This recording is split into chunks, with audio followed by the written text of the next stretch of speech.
नमस्कार दोस्तों, स्वागत है आपका MLS न्यूज हिंदी में। तो दोस्तों, इजराइल और फिलिस्तीन का जो पूरा संघर्ष चला है, इस दौरान UN सिक्योरिटी काउंसिल से लेकर UN असेंबली, UN काउंसिल की कई सारी मीटिंग्स में भारत ने हर जगह अपना स्टैंड न्यूट्रल और काफी हद तक फिलिस्तीन की तरफ रखा है। यानी कि दोस्तों ऐसा पक्ष रखा है जिसका झुकाव इजराइल के मुकाबले फिलिस्तीन की तरफ ज्यादा रहा है। अब ये तो सबको पता है कि भारत की भी कुछ डिप्लोमेटिक परेशानियां हैं जिनकी वजह से भारत को ऐसा करना पड़ा, लेकिन इजराइल जिसको इंटरनेशनल सपोर्ट की सबसे ज्यादा जरूरत थी उस टाइम पर, उसने भारत के खिलाफ जाकर कुछ भी नहीं कहा, बल्कि भारत के हमेशा सपोर्ट में ही रहा और साथ ही मेडिकल एड्स भारत भेजता रहा। यहाँ तक कि भारतीय नागरिक सौम्य संतोष जो कि उस हमले में मारी गई थी, उनके प्रति सहानुभूति भी प्रकट की थी और उनको एक तरह से VIP की तरह सम्मानित किया गया था, जो कि दोस्तों डिप्लोमेटिक वर्ल्ड में नॉर्मली नहीं देखे जाते हैं। लेकिन वहीं दूसरी तरफ फिलिस्तीन, जिसको भारत ने खुलकर साथ दिया, यूनाइटेड नेशंस के अलग अलग मंचों पर जाकर उसका पक्ष रखा और उसको भारत हर साल कई मिलियन डॉलर भी भेजता है।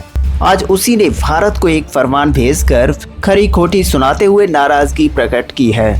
और साथ ही कहा है कि भारत का रवैया गलत है, यानी कि जो इतना कुछ भारत ने फिलिस्तीन के लिए किया वो एक ही झटके में खत्म कर दिया। आपको शायद याद होगा कि कुछ दिन पहले यूनाइटेड नेशंस की ह्यूमन राइट मीटिंग में इजराइल के ऊपर इंक्वायरी कमीशन बैठाने को लेकर उसके द्वारा किए गए वॉर क्राइम्स और ह्यूमन राइट्स वायलेशन पर एक इंक्वायरी शुरू की जाए या नहीं, इस पर UNHRC के 47 मेंबर्स के बीच में एक वोटिंग हुई थी, जिस पर भारत ने अपना रुख न्यूट्रल रखा, यानी कि उसमें वोटिंग में कोई हिस्सा नहीं लिया। हालांकि इसमें ये प्रस्ताव 24 वोटों के साथ पारित हो गया था। अब देखा जाए तो यहाँ पर फिलिस्तीन की जीत हुई थी और इजराइल की हार, और इस पूरे मामले में भारत ने अपने आप को न्यूट्रल रखा और किसी के साथ भी अपने को नहीं रखा था। हालांकि दोस्तों न्यूट्रल रहने की वजह से ना ही किसी की हार हुई ना ही किसी की जीत हुई, लेकिन फिर भी फिलिस्तीन ने इस पर भारत को आड़े हाथों लिया है और अब इस पर अपनी तरफ से कड़ा विरोध प्रकट करते हुए भारत को एक मैसेज भेजा है। दरअसल कई सारे मीडिया हाउसेस की तरफ से ये मीडिया रिपोर्ट निकलकर सामने आ रही है कि UNHRC वोटिंग में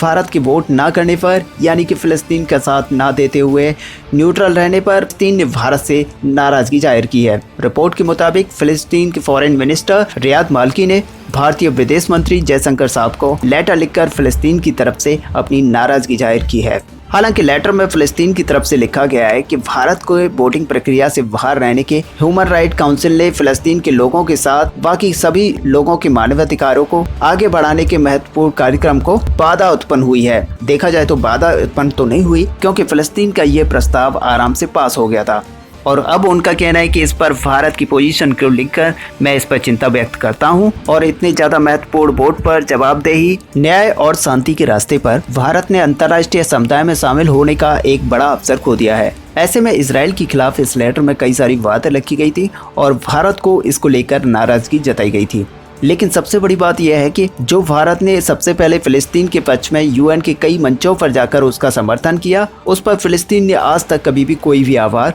व्यक्त नहीं किया है, बल्कि इस वोटिंग में न्यूट्रल रहने पर भी फिलिस्तीन ने भारत के खिलाफ इतना बड़ा फरमान जारी कर दिया है और आखिर ऐसा सिला मिल रहा है भारतीय सरकार को फिलिस्तीन का साथ देने पर। अब दोस्तों आपको क्या लगता है कि भारतीय सरकार को भी अब अमेरिका, जर्मनी, फ्रांस और ब्रिटेन की तरह ओपनली इजराइल को सपोर्ट करना चाहिए था? हाँ या ना में अपना कमेंट जरूर लिखें। साथ ही वीडियो को लाइक और शेयर करना ना भूलें। मिलते हैं नेक्स्ट वीडियो में, तब तक के लिए जय हिंद। अच्छा सुनो, चैनल को सब्सक्राइब करो, उसके बाद घंटी बजा देना ताकि अगली वीडियो आपसे मिस ना हो पाए। Thank you.